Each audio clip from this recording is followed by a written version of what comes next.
Como lembrar melhor o que eu estudo? Não é o que a gente sempre está buscando? Eduardo Brandão na área e hoje vamos conversar um pouquinho sobre essa tarefa de lembrar melhor o que estudamos. Queridos e queridas, sejam todos muito bem-vindos e estamos aqui nessa série de vídeos tentando ajudá-los a como estudar melhor, a como reter melhor o conhecimento, a como estar animado, motivado diante dos desafios do estudo, a como ser mais resiliente. E eu elaborei hoje este vídeo, pequeno vídeo, para conversar com vocês sobre uma das tarefas mais importantes para os nossos estudos, que é a memória e lembrar. No último vídeo que eu gravei, eu falei com vocês sobre o estudo fora das caixas e a importância de nós utilizarmos as associações para lembrarmos melhor. Então eu continuo mais ou menos na mesma toada, na mesma ideia. E hoje, esse vídeo ele vai se dividir em alguns pontos. O primeiro ponto é eu explicar para vocês como funcionam algumas questões da memória. O segundo ponto é como então nós conseguirmos estratégias para lembrarmos melhor. E o terceiro ponto é retomando alguns conceitos e juntando com estratégias. Então vamos lá, vamos conversar um pouquinho sobre isso, né? Como lembrar melhor o que eu estudo. Me segue lá, @prof.eduardobrandão no Instagram, vamos dividir um pouquinho nessa caminhada. E vamos embora aqui para conversarmos sobre este ponto muito importante. Bom, então assim, o básico, né? Nós estudamos. Então, não existe mágica, a gente tem que começar estudando, e a gente estuda, enquanto a gente está olhando várias pessoas, lembrando, nós só estamos esquecendo. Isso acaba com a gente, nos deixa ansiosos, irritados, desmotivados. Então, a gente tem que entender como funciona o nosso corpo, que é algo que a gente meio que despreza. A gente simplesmente tenta entender como funciona o final da coisa, mas o início e o meio a gente despreza. Então assim, tá, vem cá. O final da coisa é, eu tenho que sentar e estudar. Tá, isso é óbvio. Agora, como é que essas memórias se prendem, né? Existem, são formadas, e como é que elas são dispersadas, como é que a gente vai perdendo elas? Então o primeiro ponto é a curva do esquecimento. Quer dizer, como é que funciona esse nosso esquecimento natural? Natural, quer dizer, não é algo, não, isso é meu, isso é do fulano, isso é do ciclano, certo? E eu falei rapidamente sobre isso no último vídeo que gravei para vocês. Olha só, aqui a curva do esquecimento, nos mostrando que 24 horas depois do nosso estudo, nós esquecemos 50% do que estudamos. Aqui, ó, 50%, 24 horas depois. E em 6 dias, nós só lembramos 5%. Então, na reta final da prova, eu vou estudar a full na segunda, para no domingo estar lembrando de tudo no concurso. Se for a primeira vez que tu for estudar, tu vai lembrar muito pouco. Aí aqui nós vamos pegando a cada nova revisão o que nós vamos adquirindo. O quanto de memória nós vamos adquirindo. Então vamos lá, vamos por partes aqui. A gente tem que partir do princípio. Nós esquecemos o que estudamos. E isto é um processo natural. Tá, como é que eu me adequo a esse processo natural? Eu preciso de estratégias para formar memórias fortes. Porque o nosso cérebro ele é formado por isso, por memórias fracas e memórias fortes. E como que eu torno as minhas memórias fortes? É o nosso caminho aqui. Então, vamos entender como é que ela é fraca, depois vamos entender como é que a gente fortalece ela, né? Primeiras 24 horas, esquecemos 50% do que estudamos. Passadas 48 horas, 70%, gurizada. E passados 6 dias, lembramos 5%. Aí aqui a gente vê a nossa curvinha para entender que revisar não é perder tempo, e esse primeiro momento aqui desse vídeo é para te dizer o seguinte, meu velho, tu não tá perdendo tempo se tu tá revisando. Te liga. Estudei. Sei tudo. 24 horas depois, perdi metade. Mas eu revisei 24 horas depois. Eu não esperei perder mais. Então eu retomei 100%. E aí vocês percebem que 48 horas depois, né, eu não perdi aqueles mesmo 50% da minha memória. Eu já retive um pouco mais. E aí eu reviso. E aí eu retenho um pouco mais. E assim eu vou indo. E aí nós vamos vendo que o que vamos perdendo do que estudamos ao longo das revisões, que tem que ser perto, muito imediatas, para terem um maior valor, nós vamos perdendo menos, retendo mais. Perdendo menos, retendo mais.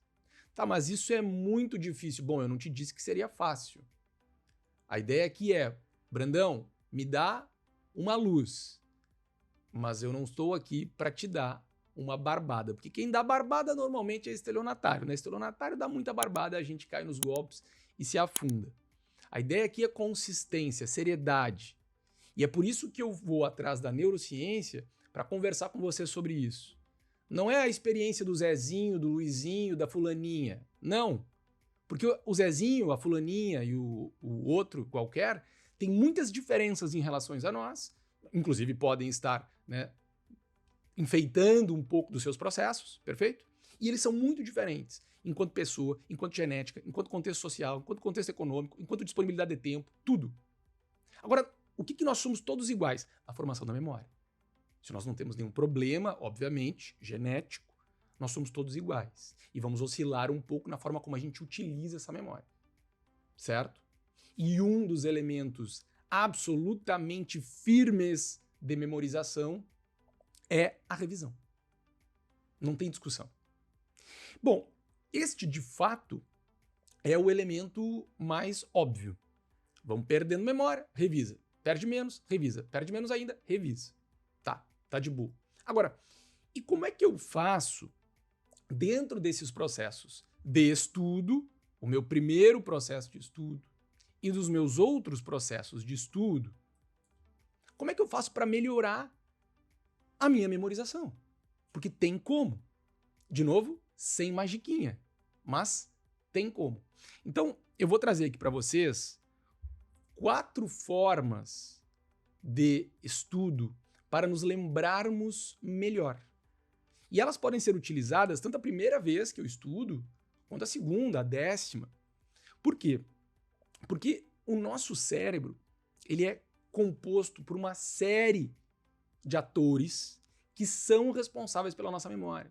Nós já superamos os neuromitos de que a memória se forma aqui, ou esse tipo de memória é nesse lugar e aí o outro lugar não conversa com esse. Não. Nosso cérebro vai conversando. E todos esses órgãos responsáveis, né, que estão ali, todos esses elementos que estão ali no cérebro, que são responsáveis pelos processos de formação de memória, eles vão conversando. E quanto mais criativo for, ou mais variado for os nossos métodos de estudo, mais fortes serão as nossas lembranças, que é o que nós queremos. Então vejam, recursos visuais. Lá vai alguém dizer, ah, eu sou visual, eu não sou auditivo, eu não sou sinestésico. Não. Todos nós somos tudo. Alguns de nós desenvolveram mais a questão visual, outros mais a auditiva. Mas nós temos que conversar com esses elementos. E independentemente de tu ser visual ou não, ou seja, de ter este recurso melhor desenvolvido, é fundamental que tu estimule o teu cérebro nesses locais, para ajudar os outros. Então é trazer gráficos, mapas mentais, fluxogramas, diagramas. É literalmente colocar no papel. É aproveitar os elementos visuais para nos enriquecermos. Bom, se nós temos a preferência por elementos visuais, isso vai nos enriquecer ainda mais. Isso vai tornar o aprendizado ainda mais envolvente e o que queremos, memorável. Tá, Brandão, mas como isso? Isso é difícil. Trouxe aqui um infográfico para vocês, em que eu vou trazendo a linha do processo,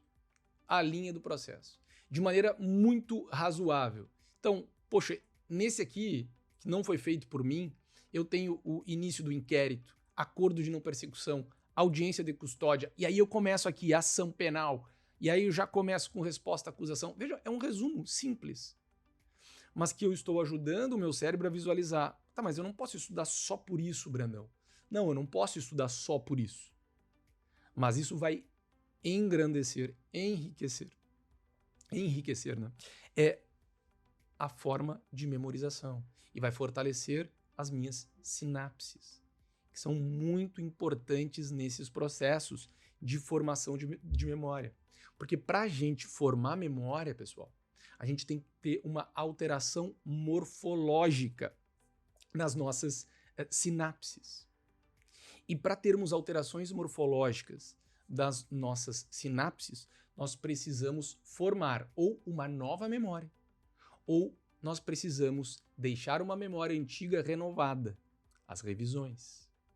Isso vai fortalecendo as nossas sinapses e isso vai fazendo com que a minha memória aumente. Quanto mais forte a sinapse, maior tempo de memória eu tenho. Aqui eu coloquei também o exemplo de um fluxograma. Vejam que é muito semelhante. É muito semelhante, mas vejam que aqui eu não tenho tantas descrições sobre os elementos do procedimento comum ordinário, que é a ideia aqui, né, do processo. E aí quando eu entro aqui, ó, na audiência de instrução e julgamento, tá, aí eu faço uma pormenorização. E isso eu vou fazendo nos meus estudos. Isso eu vou colocando em prática nos meus estudos. Bom, vamos voltar aqui, ó. Storytelling. Eu não gosto, né, desses nomes em inglês, mas a gente não pode fugir deles, principalmente em algumas áreas. A neurociência é uma que usa muito termos em inglês, né? Então vamos lá. Contar histórias. Contar histórias. Então, o primeiro ponto isso é uma baita dica para como eu ensino os outros. Ó, Brandão, se alguém viesse me ensinar, o Brandão, para te ensinar alguém algo, conta uma história. É maravilhoso. Claro que é. Vocês já não repararam que quando a gente vai num evento, a formatura, um evento de posse de um cara de uma empresa, né, uma mulher lá pegando um cargo público, vocês já não repararam que quando a pessoa vai dar um discurso, normalmente a gente tá enfadado, a gente tá assim tipo, ah, meu Deus do céu. E às vezes tu adora a pessoa, às vezes tu tá lá pra ver a pessoa. A pessoa começa e você, que merda isso daí, velho.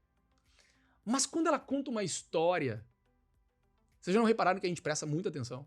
Tipo, quando ela fala assim, na minha vida eu fiz isso e isso, e aí eu passei na faculdade, e aí eu não tive dinheiro pra fazer faculdade, então eu fiz um curso, e não sei o quê. E aí a gente tá, beleza. Por quê? Porque a gente tá atrás de uma história que a gente sabe que, pra ser uma história, ela tem que ter começo, meio e fim. E aí nós ficamos presos naquela história para chegarmos no fim. E ao ficarmos presos, ficamos com foco, ao ficarmos focados, o nosso processo de formação de memória vai ser um processo de maior qualidade. Tá, Brandão, mas como é que eu faço isso sozinho? Ora, você reflete sobre o seu estudo. Quando você para de estudar, você simplesmente larga de mão, vai ver uma tela, vai sair com os amigos, vai só dormir. Isso às vezes é inevitável, a gente vai ter que fazer isso. Mas outras tantas, você já não pensou em explicar para você o que você estudou? Quem sabe criar ao longo dos dias que vão se passar desse estudo, criar uma forma de contar aquele conteúdo para ti, seja em voz alta, seja em pensamento. Claro, de repente você pode ir contando essa história e fazendo um fluxograma e contando para você, fazendo ligações, trazendo, de repente, exemplos de coisas que você já viu, ou por conta das suas vivências, ou por conta do que um professor contou numa aula, ou por conta do que um colega te contou em outro momento. Quem sabe explicar a matéria para alguém não vai trazer para você esta vontade de formar essa história. E ao formar e contá-la, você está trazendo mais elementos para qualificar a sua memória. O que a gente faz ao contar uma história, né? A gente sai de uma memória exclusivamente semântica, que é uma memória exclusivamente consciente, aquela do nosso estudo imediato, aquela do nosso estudo clássico, em que a gente sabe o conceito, A gente vai lá para o direito penal, o que é conduta para o direito penal brasileiro?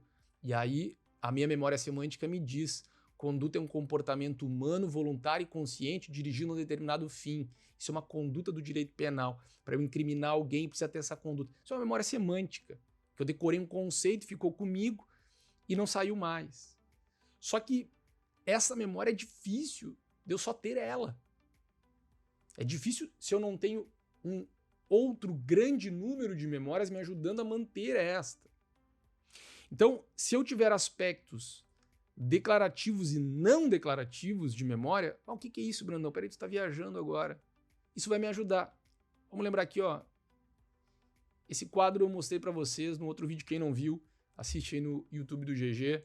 Estudo fora das caixas. E aí o que nos interessa é essa memoriazinha aqui de longo prazo. E aí nós temos uma memória que é declarativa, que é explícita, que é, pra gente falar assim de maneira bem atécnica, consciente. E a gente tem uma memória não declarativa, implícita ou inconsciente. E aí nós vamos trabalhar com a memória semântica e a memória episódica. A memória semântica é desse estudo clássico da gente. Uma leitura, um conceito, certo? E nós estamos lembrando aquilo da forma como a gente entendeu. É uma interpretação semântica, né, que nós estamos fazendo. A memória episódica, ela normalmente está ligada a episódios que nós vivemos, né? O teu primeiro dia no teu emprego novo, a primeira vez que tu conheceu o teu amor, né? O primeiro dia estudando para concurso. A memória não declarativa, essa implícita, mas inconsciente, ela está ligada a elementos que não estão, quando a gente vai executá-los, diretamente no nosso consciente. A memória de procedimentos é uma clássica dessas. Andar de bicicleta. Como é que anda de bicicleta? Eu subo na bicicleta, tenho que pedalar numa certa velocidade e tal. Mas é uma memória de procedimento, de dirigir também. Hoje em dia com carro automático tá mais fácil, né? Mas de dirigir também, a gente aperta o pé esquerdo lá, ó, na embreagem, e aí você tem que engatar a primeira. Aí olha que loucura, você tem que ir tirando o pé da embreagem, não pode ser muito rápido, só que ao mesmo tempo você também tem que botar o pé no acelerador, que também não pode ser muito rápido. E aí você vai acelerando, só que tudo isso tá orquestrado, fino ali com teus pés, e tu tem que estar olhando para frente, e mexendo a direção, e cuidando do retrovisor do lado esquerdo, do direito e do meio. E aí depois que o carro andar um pouco, tu tem que fazer tudo isso de novo, tu tem que apertar na embreagem, puxar para a segunda, e tudo isso é um processo que, para a maioria das pessoas que dirige, ficou fácil, porque é uma memória inconsciente, uma memória de procedimentos. Eu coloquei aqui para nós, ó, para a gente entender e se convencer do que tem que fazer. A memória semântica, esses conceitos gerais, a memória episódica, esses episódios que aconteceram. Isso é memória declarativa. A gente está querendo fortalecer a memória através do quê? Da memória não declarativa, da memória implícita, que é o quê? As informações inconscientes. Então, procedimentos, andar de bicicleta, dirigir, tocar um instrumento. A memória de Prime não associativa, que é aquela memória em que nós lembramos de algo que lemos, que ouvimos, tá? Mas a gente é uma memória vaga. Normalmente isso está muito associado à publicidade apelativa, eu coloquei aqui para vocês, né? Que quando a gente vê pela segunda vez aquele elemento, a gente, quero, preciso, desejo, né? Então a publicidade trabalha muito com isso. Isso não é tão interessante para nós. Claro que se nós já tomamos contato em alguma palestra, em alguma aula, algum aulão sobre uma matéria, isso vai nos ajudar um pouquinho, vai nos dar um brilho, certo? E claro, a memória associativa, que é quando nós vamos associando memórias, falei muito no outro vídeo sobre isso, em que nós vamos construindo uma rede de associações de memória em que a memória da matéria de prisões nos ajuda na memória da matéria de inquérito, que nos ajuda na memória de provas, que nos ajuda na memória de procedimentos processuais penais. A associação que está sendo feita, esta rede de memórias. Tudo isso aqui é desenvolvido de uma maneira mais forte com o quê? Com o quê? Com a nossa contagem de histórias, o nosso, né, storytelling. A contextualização, ela vai te ajudar naquela memória associativa. E aqui o estudo fora das caixas é essencial, que é eu ir associando conhecimentos. Estudei. Revisei. E agora eu preciso me dar conta que a matéria de provas tem tudo a ver com a matéria de inquérito. Que a matéria de prisão tem tudo a ver com os princípios penais, processuais penais constitucionais. E que eu preciso conectá-los, porque se eu conseguir conectá-los, eu vou fortalecer a memória de ambos. E a memória de um conteúdo vai fortalecendo a do outro, e você vai fazendo a roda girar com uma memorização melhor. Isso demanda o quê? Demanda o teu estudo. Deixa eu pegar aqui. Demanda o teu estudo aqui nas revisões, utilizando, por exemplo, de recursos visuais. Demanda as tuas revisões. Porque é na revisão que tu vai fazer associações. Em que tu vai, então, buscar fortalecer as tuas sinapses. Em que o teu cérebro vai criar pontes entre um conteúdo e outro, meu brother. E aí? E tu tá lembrando mais. Ah, esse processo é difícil, Brandão, esse processo é lento, eu tenho pouco tempo. Claro, sem dúvida alguma isso não é fácil. Mas, se tu fizer isso em pequenas parcelas, a longo prazo, você vai ter um ganho absurdo. E, se conseguires focar nas matérias mais importantes, fazendo uma ponte da aula com aquilo que os professores te dizem que é o mais importante, e tu pegar o que é mais importante de cada conteúdo e tentar construir essas associações, essa contextualização, aplicar nos seus fluxogramas, nos seus diagramas, nos teus mapas mentais, tudo isso vai formando uma rede de ferramentas para a tua consolidação de memórias, que no fim é o que tu quer. As explicações técnicas, sinapses, a memória perdeu tanto, e agora o que eu vou falar da quarta estratégia, que é a questão das emoções, eu trago isso para vocês para dizer o seguinte: tudo isso é orgânico e a gente não pode brigar com o nosso corpo, a gente tem que se aliar à forma de funcionamento dele. E aí a quarta estratégia e última para a gente estimular a nossa memória é qual? A estratégia das emoções, meus amigos. Das emoções. Sim, as emoções são muito importantes para a formação e fixação das nossas memórias. Vejam, as nossas memórias, elas são formadas sobretudo no nosso sistema límbico. Esquece isso.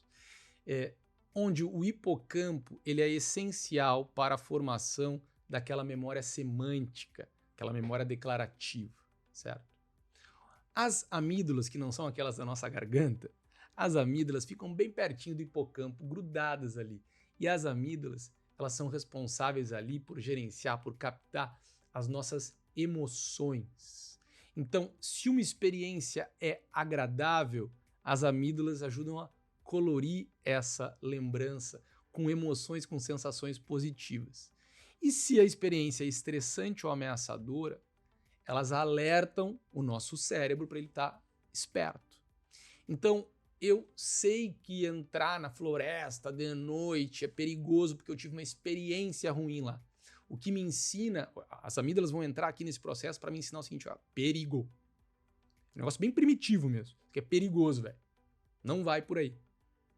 Ao passo que experiências muito felizes, muito alegres, lúdicas, as amígdalas vão expressar, ó, isso aqui é lindo, vai, isso aqui é maravilhoso, certo? Bom, como é que eu utilizo isso no meu estudo? Ora, isso aqui vai parecer papo de coach, agora, justo o que eu tento me livrar às vezes. As emoções são centrais, então, no meu processo de aprendizagem e de fixação de memórias. Se eu colorir os meus estudos com um significado sempre positivo, se eu der valor aos elementos positivos do meu estudo, a chance de eu ter memórias positivas, bonitas, agradáveis e de então fixá-las com mais força aumenta. Vejam, estudar várias vezes é cansativo, é estressante, é aterrorizante. Várias vezes estudar é uma bosta na nossa vida, não é? Vocês não estão tipo assim, pô, não, agora não, cara, agora não. Se eu dou valor para isso, eu vou dificultando os meus momentos de estudo, de começar a estudar, e vou minando a minha qualidade de estudo, porque é sempre ruim. Então eu vou tentar o quê? Evitar. Aquela minha memória de emoções negativas, ela me faz o quê? Evitar entrar na floresta. Eu me estresso se eu estudo. O que a minha memória das emoções vai fazer comigo? Não vá por aí, você se estressa, você fica mal. Isso é uma construção de hábito diário e faz sim diferença, que é o estudo, ele não é essa coisa horrorosa. Ele é difícil. É difícil você ter um corpo trincado. A pessoa que quer ter um corpo trincado, ela sabe que ela vai ter que fazer muita coisa. Muita coisa. E a maioria das que consegue ter esse corpo trincado aí, e que deseja, ela foca em tudo que é que são os seus objetivos legais. Ela esquece de tudo naquilo que eu foco. Que é, meu Deus, tá frio, não quero, isso aí é muito forte, não, muita repetição, não, muito isso, não, muito aquilo, não. Eu foco nisso. É uma dificuldade para fazer o negócio. Que é o que nós devemos mudar com os nossos estudos, nos nossos estudos, né? E aí coloquei aqui, né? O que eu faço? Ora, a gente tem que trabalhar o estudo como algo positivo, como algo produtivo, algo que vai te dar uma recompensa. Infelizmente, nós estamos acostumados com as recompensas a curto prazo. Eu abrir o Instagram e o TikTok, ficar rolando, e a cada 1 minuto e meio vem um vídeo legal, e o meu cérebro, recompensa, recompensa. E aí eu vou no Spotify e é 1 milhão de músicas que eu gosto, recompensa, recompensa, recompensa. E eu abro o armário e é doce, é doce. E aí eu vou fazer um churrasco e é recompensa, recompensa, recompensa vem assim, ó. E eu estudei hoje, estudei ontem e não tive recompensa nenhuma. 0 recompensa. Eu estudei daqui a 1 semana e não tem recompensa, velho. E não tem. E mais do que isso, passaram-se 6 meses dos meus estudos, fiz a prova do concurso e não passei. Cadê a recompensa, meu velho? E aí a gente vai abandonando isso. Não. Aí tá o perigo. Aí nós vamos abandonando o estudo como possível fonte de recompensa. E ele nos dá recompensa. Então, tentar focar no teu enriquecimento. Beleza, eu não tô passando ainda. Eu tô aprendendo, velho. Eu tô aprendendo. Eu tô aprendendo e todo o conhecimento me ajuda no próximo. Todo. Todo o processo de memorização ajuda no próximo processo de memorização. E aí eu preciso olhar além dos custos e dos esforços. Porque se eu foco no custo de acordar às 5 da manhã, tendo passado uma noite ruim, para estudar até às 6h30, porque depois eu tenho que tomar café e ir trabalhar, se eu focar no pavor que é fazer isso, eu não vou fazer. E durante esse processo de estudo, quando eu estiver fazendo, vai ser algo muito mais cansativo. Vai ser algo muito menos produtivo. Então eu tenho que associar aquele momento, e isso é ressignificar. Eu tenho que associar aquele momento a um momento bom. Ah, Brandão, então agora tu diz que é só falar, é legal estudar, eba, vou estudar. Velho, não te faz de louco, não te faz de leitão pra mamar deitado e interpretar as coisas assim. Te liga. O que eu tô falando é que se tu estudar muito, se tu revisar muito e tu ainda ressignificar esses processos como processos positivos, aí tu vai ficar gigante. Aí tu vai ficar foda. Aí tu vai passar no primeiro, no segundo, no terceiro, no quinto, no 10º concurso. E aí tu vai ouvir o cara, como tu já ouviu o cara que passou em 5, 6 concursos, e o cara diz assim, pois é, não, estudei muito, suei muito, mas consegui e tal. E tu olha assim, cara, mas peraí, mas parece que até que é fácil. O cara te diz que não é fácil, mas tu fica assim, pô, mas parece que é fácil. É porque chegou uma hora que a roda tava girando, meu velho. Que a roda tava girando. Tava acontecendo. Só que pra roda girar, tu tem que empurrar essa roda.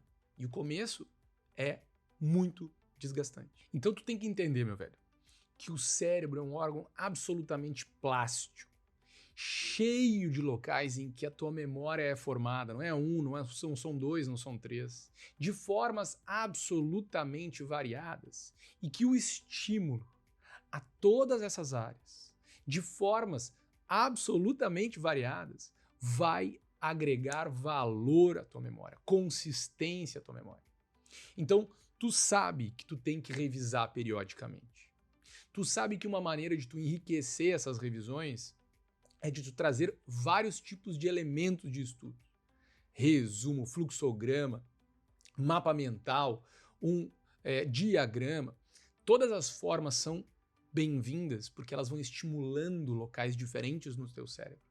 Trazer também a questão da história, da forma como tu vai elaborar esse conteúdo na tua cabeça e contar para ti, para um terceiro.